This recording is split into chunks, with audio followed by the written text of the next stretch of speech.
Hello everyone, my name is Ainsley Morrison, and in this presentation I'll be looking at an investment project appraisal for Smart Toys PLC. The contents of the presentation is as follows. I'll be starting with an executive summary. However, I will not be going through all the items in the contents page that you're now viewing. Um, I will be selecting specific slides and giving a presentation on each. The executive summary is as follows. This report outlines the result of a projected capital investment project by Smart Toys PLC to purchase a new machine to produce STEM educational toys for children in the UK. Again, the main aim of the presentation is to report on the viability of the said investment. I'll be using the net present value method of appraisal. I will also be giving an explanation of the cost of capital and its calculation, and also the projected cash flows over the 5-year period. At the end, a critical evaluation of the 4 major appraisal methods may be touched on, but that will not be the main focus. And at the end, I'll be providing a conclusion as to the outcome of the appraisal. For the NPV project, I had to find an analysis of all the projected inflows and outflows.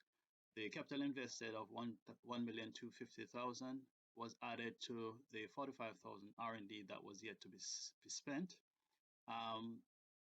Calculation of the sales volume was done. However, the development cost of 600,000 was ignored as that was a sunk cost.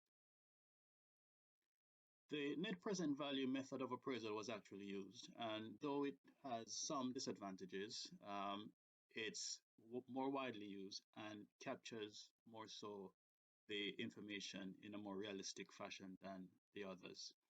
Some of the disadvantages, as I have listed here, is that it's not easily explained to managers and it's very difficult to calculate, especially where a cost of capital is needed to work out. However, the advantages outweighs the disadvantages. It considers the timing and the time value of money. It's an absolute measure of return.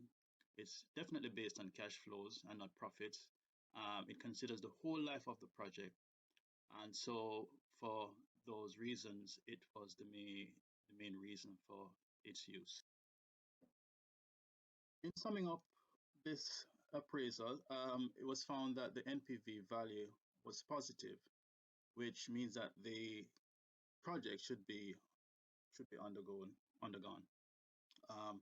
The WACC used was assumed to be constant throughout the future of the project, and it should be noted that if the cost of capital changes within the next 5 years, to say 20%, the project will have to be scrapped because the net present value will fall to negative.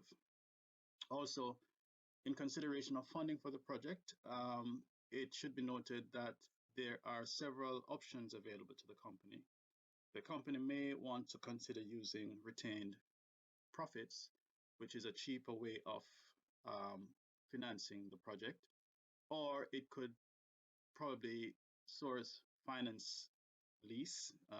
That would be an alternative to actually funding the entire project and finding the 1.25 million for the project.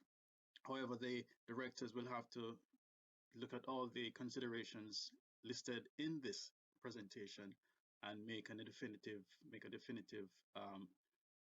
decision as to the method to be used to fund the project.